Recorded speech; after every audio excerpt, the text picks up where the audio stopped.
పల్లీలు చట్నీ అంటే ఏడుశనక్కాయల చట్నీ అన్నంలోకి చాలా చాలా టేస్టీగా ఉంటుంది. ఒక్కసారి ట్రై చేయండి. సరేనా? మరి చెప్పమంటారా వీడియో? సరే, ఒక కళాయి తీసుకుని ఏడుశనగకాయ గుళ్ళు దోరగా వేయించుకోండి. దోరగా వేయించుకోమన్నానని పక్కెళ్ళకండోయ్. ఇలా మాడిపోతూ ఉంటే కిందది ఇలా కలుపుకుంటూ ఒక 10 నిమిషాలు పక్కనే ఉండి దోరగా వేగిన తర్వాతే తీసి పక్కన పెట్టండి. ఇప్పుడు అదే కళాయిలో మనం నూనె వేయకుండా పచ్చిమిరపకాయలు మనం శుభ్రంగా వాష్ చేస్తాం కదా, నూనె వేసుకుంటే చిటపటలాడుతూ ఉండిద్ది. అలా నూనె వేయకుండా ఇలా దోరగా వేగిన తర్వాతే అప్పుడు నూనె వేస్తే మన మీద చిందకుండా ఉంటాయి. అర్థమైంది కదా కొత్త వాళ్ళకి?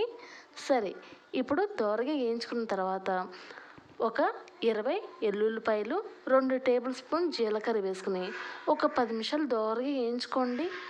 ఇలా వేగిన తర్వాత ఆల్రెడీ మనం వేయించుకుని పెట్టుకున్న ఏడుశనగ గుళ్ళు కూడా వేసి నూనెలో 2 నిమిషాలు వేయించుకోండి.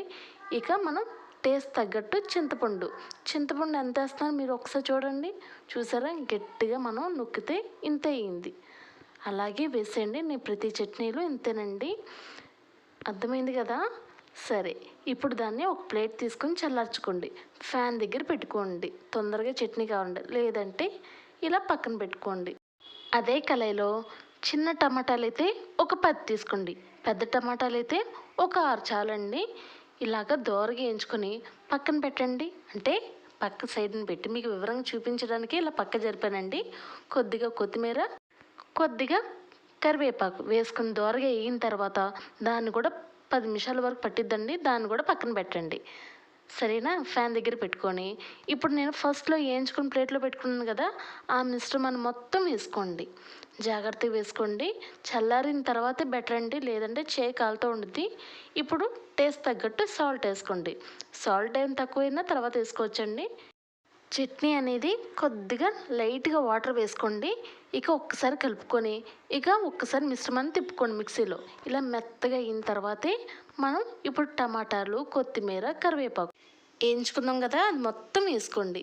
వేసుకొని ఒక్కసారి స్పూన్తో బాగా కలుపుకోండి, లేదంటే కింద వరకు మిక్సీ అవుతూ ఉండిద్దండి. పైన టమాటాలు అలాగే ఉండిపోతాయి. అందుకలో ఓవరాల్గా కలుపుకున్న తర్వాతే మనం మిక్సీ ఆడించుకోవాలి. అర్థమైంది కదా? ఇప్పుడు ఇలా మెత్తగా అయిన తర్వాత చాలామంది ఇంకెలా తినేస్తారు, కానీ ఇంకొంచెం టేస్ట్ కావాలనే వాళ్ళు ఇలా నాతో పాటు చూడండి. ఒక కళాయి తీసుకుని కొద్దిగా ఆయిల్ వేసుకుని మనం ఆవాల్ని ఒక 1.5 టేబుల్ స్పూన్ వేసుకోండి. కొంచెం దోరగా వేగిన తర్వాతే మనం పచ్చెనపప్పు వేయాలి. అది కూడా 2 నిమిషాలు వేగిన తర్వాత ఇలా ఎండుమిర్చి, కరివేపాకు తడి మీద వేసేపటికి నా మీద చిటపటలాడిపోతుందండోయ్ బాబాయ్. సరే, ఇక నేను స్టవ్ ఆఫ్ చేసేసానండి. ఇప్పుడు నేను ఉల్లిపాయలు వేసుకున్నాను. ఉల్లిపాయలు అనేది మనం క్రిస్పీగా తగులుతూ ఉంటుందండి. ఇలా స్టవ్ ఆఫ్ చేసే 1 నిమిషం ముందు వేసుకొని స్టవ్ ఆఫ్ చేసేయండి.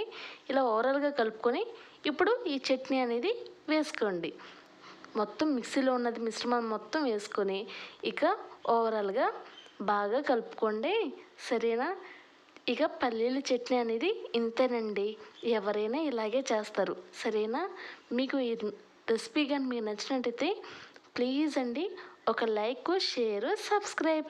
ఇంకా నేను చట్నీలు చాలా రకాలు చేస్తూ ఉంటాను. ఆల్రెడీ నేను టమాటా చట్నీ పెట్టాను. నెక్స్ట్ ఇంకేం పెట్టాను దొండకాయ పచ్చడి పెట్టాను. నెక్స్ట్ ఈరోజు పల్లీల చట్నీ పెట్టాను. ఇంకేం చట్నీలు కావాలా మీకు? సరే, మీరు అడగకపోయినా నేను చేస్తూ ఉంటాను. సరే, thanks for watching. Keep smiling. Bye.